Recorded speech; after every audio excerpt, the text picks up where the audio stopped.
Assalamualaikum warahmatullahi wabarakatuh. Salam sejahtera bagi kita semua. Sebelumnya, kami ingin mengucapkan terima kasih kepada Ibunda Profesor Dr. Hajah Hasnah Faizah ARM Hum yang telah memberikan kesempatan untuk mempresentasikan materi kami ini.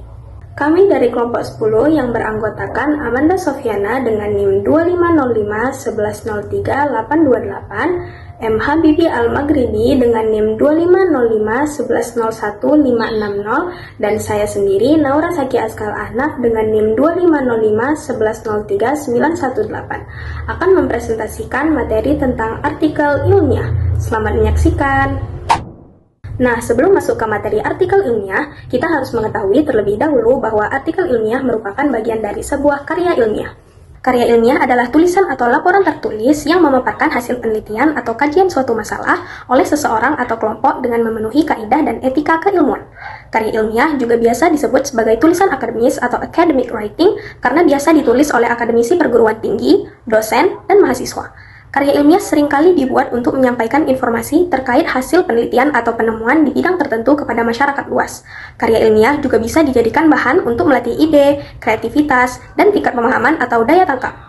Artikel ilmiah merupakan bagian dari karya ilmiah. Jika karya ilmiah ditulis untuk memaparkan hasil penelitian secara rinci dengan cakupan pembahasannya yang lebih luas, artikel ilmiah menyajikan hasil penelitian atau kajian dengan format yang lebih ringkas dan terstruktur. Artikel ilmiah bertujuan untuk menyebarkan temuan penelitian tersebut kepada khalayak akademis yang lebih luas, sedangkan karya ilmiah seringkali ditujukan untuk kalangan terbatas. Ciri-ciri artikel ilmiah. Artikel ilmiah memiliki beberapa ciri khas, antara lain, yang pertama ditulis dengan bahasa baku dan formal, yang kedua memiliki sistematika penulisan yang jelas, yang ketiga disertai dengan data dan referensi ilmiah, yang keempat bersifat objektif, logis, kritis, dan faktual, yang kelima reserve maksudnya adalah menahan diri, hati-hati, tidak mudah overclaiming, jujur dan lugas, serta tidak menyertakan motif pribadi dan kepentingan tertentu. Selanjutnya kita masuk ke materi tujuan dan fungsi artikel ilmiah. Artikel ilmiah dibuat dengan tujuan menyebarkan hasil penelitian atau pemikiran ilmiah, memberikan kontribusi terhadap pengembangan ilmu pengetahuan, dan menjadi referensi bagi penelitian selanjutnya. Selanjutnya, struktur artikel ilmiah. Struktur yang pertama yaitu judul. Judul merupakan bagian artikel yang paling banyak dibaca orang dan sangat menentukan nasib suatu artikel ilmiah selanjutnya. Oleh karena itu, sebuah judul harus dapat mengungkapkan isi keseluruhan artikel. Struktur yang kedua yaitu baris kepemilikan. Baris kepemilikan merujuk pada hak kepengarangan dan hak kepemilikan. Pemegang hak cipta atau hak untuk memperbanyak dan menyebarluaskan suatu artikel ilmiah adalah tempat diterbitkannya artikel yang dimaksud. Struktur yang ketiga adalah abstrak. Abstrak adalah penyajian singkat dari keseluruhan artikel. Panjang abstrak yang direkomendasikan oleh UNESCO adalah tidak lebih dari 200 kata. Idealnya, abstrak mengandung pokok masalah dan tujuan penelitian. Pendekatan atau metode yang dipakai menyuguhkan temuan penting serta simpulan yang didapatkan. Struktur yang keempat adalah kata kunci. Kata kunci sengaja disajikan untuk membantu pembaca yang mencari artikel terkait dengan permasalahan yang dihadapinya. Umumnya, kata kunci disajikan di bawah abstrak. Jumlah kata kunci biasanya terdiri dari 3 hingga 5 kata, dan kata-kata yang terdapat dalam kata kunci tidak boleh mengulang judul. Struktur yang kelima ialah pendahuluan. Pendahuluan berisi paparan tentang penelusuran kepustakaan atau teori yang relevan dengan masalah yang dibahas. Paparan tersebut dimaksud untuk menyusun konsep yang digunakan dalam penelitian.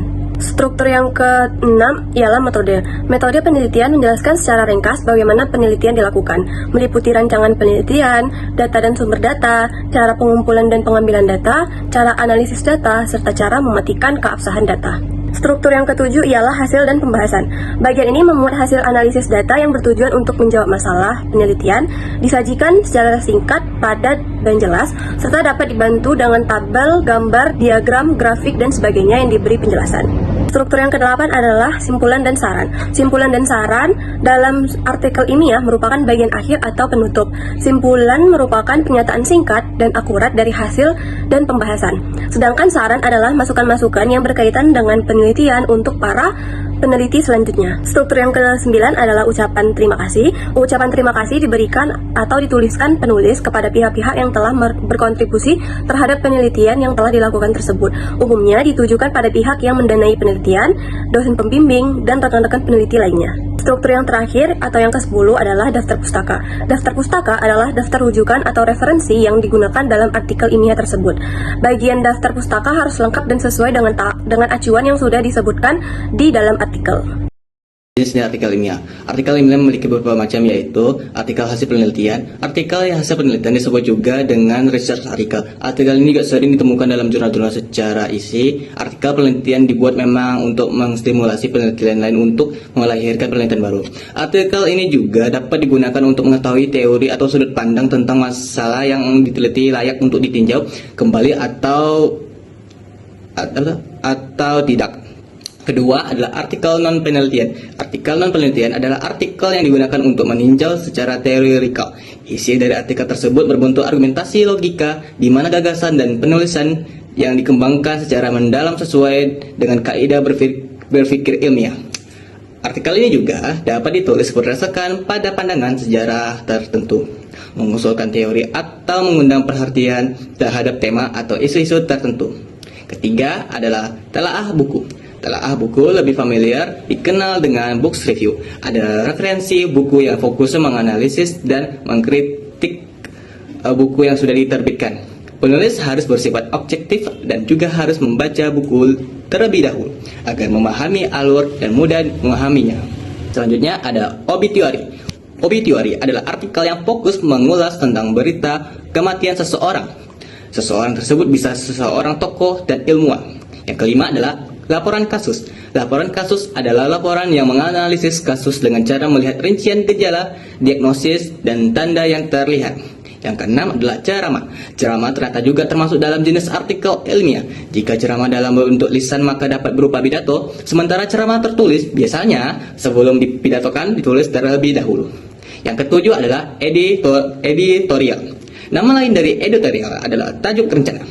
Editorial berisi pendapat atau pandangan redaksi terhadap peristiwa tertentu yang bersifat faktual dan sedang hangat diperbincangkan.